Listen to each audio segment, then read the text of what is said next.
My name's Sam Cunningham. This is my audience, and these are my note cards.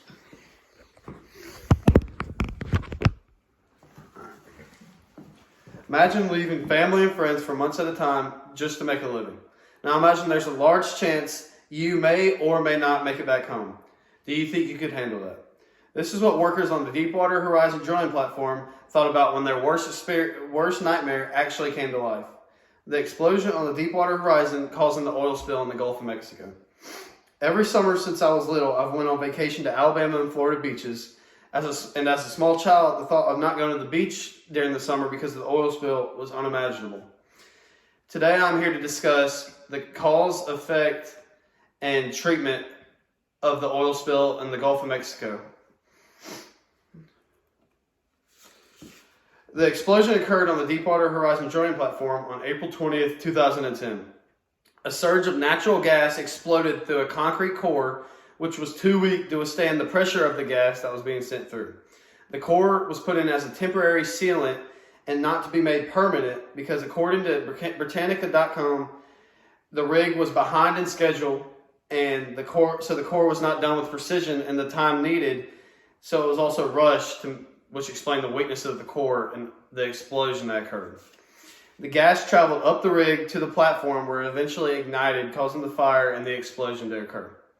The explosion caused long-term effects on not only the people directly affected, but also its surrounding areas. The explosion killed 11 and injured 7 more workers. The rig capsized and sank 2 days later on the morning of April 22nd. As the rig sank, oil began to spread into the Gulf of Mexico, and according to NewYorkTimes.com, around anywhere from 1,000 all the way up to 60,000 barrels spilled per day. The total got up to nearly 5 million barrels before the oil was eventually stopped, and more than a third of federal waters were closed off to things like fishing to stop the spread of contamination just in case. Oil and tar balls were spread across 1,100 miles of shores along Alabama, Florida, and Mississippi coasts. Marine life was greatly destroyed because of the pockets of methane that created oxygen-starved zones in the Gulf of Mexico. The percentage of sores and lesions on marine life in the area skyrocketed from 0.1% before all the way up to 20% after the explosion occurred. Most of these effects were not found until the cleanup could eventually begin. Cleanup took a total of 87 days just to stop the oil from spreading. More than 200 million gallons of oil were spilled in total, and according to EPA.gov, 48,000 people throughout the span of the few years were hired to assist in the cleanup in the Gulf of Mexico. BP, who was also the same company that owned the oil rig that exploded, sent out remotely operated underwater vessels to clean, as well as 4 airplanes and 32 vessels directly after the spill.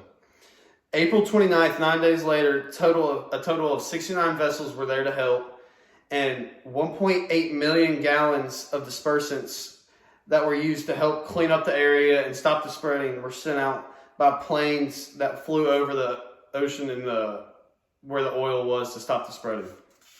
The spill caused billions of dollars in damages and resources. Areas affected by the oil spill were beginning to reopen and be safe around the year of 2013.